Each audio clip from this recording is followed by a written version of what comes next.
Jean-Louis, Sébastien Vettel a encore gagné ce week-end à Austin. Course parfaite pour l'Allemand.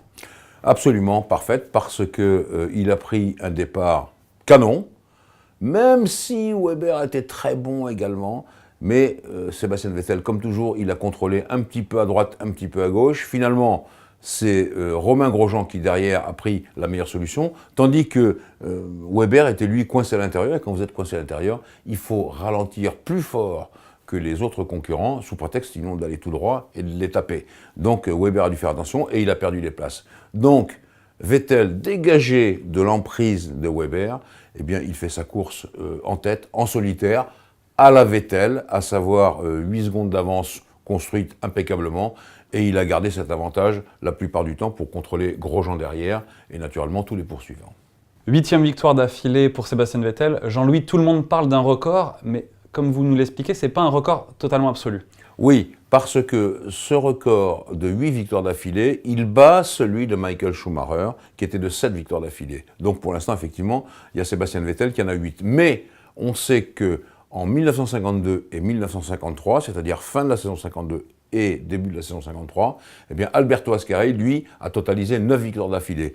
C'est aussi un record pour Sébastien Vettel parce que, contrairement à ce qu'on croit, contrairement à ce qu'il dit, il est très attiré par les records. Et pour une simple et bonne raison, c'est que parmi tous ces jeunes qu'on a vus débuter durant les 10-15 dernières années, eh bien Vettel est le seul qui s'intéresse vraiment à l'histoire de la course automobile. Vous lui parlez de Fangio, il sait qui c'est. Vous lui parlez de Jim Clark, il sait qui c'est. Vous lui parlez naturellement d'Alain Prost, il sait bien entendu tout à propos d'Alain Prost. Donc Vettel fait très attention aux records. C'était ça ce que je voulais dire à son propos. Jean-Louis, c'est fait pour Alonso qui est donc 2e du championnat, mais chez les constructeurs, Ferrari n'est pas encore sûr de la 2e place et est d'ailleurs devancé par Mercedes. Oui, tout à fait. Alors je pense que Fernando Alonso, lui, il a fait le maximum, comme tout le monde le sait, même s'il a eu depuis Silverstone une petite période de déprime, je vais appeler ça comme ça, même si les résultats ne sont pas vraiment brillants pour lui, puisqu'il n'a pas réussi à monter sur le podium maintenant depuis 4 ou 5 courses. Mais en revanche, pour Ferrari, ça c'est dramatique. Parce que Ferrari, la 2e place, c'est pas mal, c'est moins bien que la première évidemment, mais c'est surtout la place au championnat constructeur. Or, je vous rappelle que Ferrari fabrique des voitures, avant toute chose.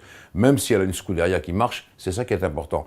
Et de voir que Ferrari est battu par Mercedes jusqu'à l'aube du dernier Grand Prix de la saison, eh bien ça fait un peu peur pour la Scuderia et je me demande quel prétexte ils vont trouver pour dire que c'est pas si mal que ça. Bien sûr que c'est pas mal d'être 2e ou 3e, mais quand on s'appelle Ferrari, l'écurie emblématique de la Formule 1, on doit quand même faire mieux, on doit gagner. Et je me demande si les tifosi vont apprécier cette 2e ou cette 3e place. Dernière question, Jean-Louis, concernant Romain Grosjean. On espère ça va finir par payer. Et oui, on l'espère tous, parce que quand vous regardez les résultats des derniers Grands Prix, eh bien vous voyez qu'il est sur les podiums d'une façon continuelle. Ça, c'est la première chose. La deuxième chose, on voit bien que c'est le meilleur des non-Red Bull, parce qu'il faut bien comprendre que les Red Bull Renault sont d'un côté, et de l'autre côté, il y a tous les autres. Et que Romain Grosjean, il est toujours là pour mener ce pack des non-Red Bull Renault. Et je crois que ça devrait finir par payer, pourquoi pas au Brésil, parce que, eh bien, il a une chance, c'est moins un circuit pour les Red Bull que pour la Lotus, et peut-être que ça devrait arriver. Moi, je crois qu'il a vraiment tissé sa toile, Romain Grosjean, il a complètement changé de mentalité, il prend des bons départs. Alors, psychologiquement, on peut peut-être dire que c'est le départ de Kimi Räikkönen qui le libère. On peut dire qu'il a acquis également de l'expérience. Mais franchement, ça vaut le coup de le voir rouler comme ça, sans faire de faute, en faisant attention à ses pneus, ce qui n'est pas simple, avec une Lotus Renault qui est une excellente voiture, mais qui n'est quand même pas la meilleure voiture du peloton.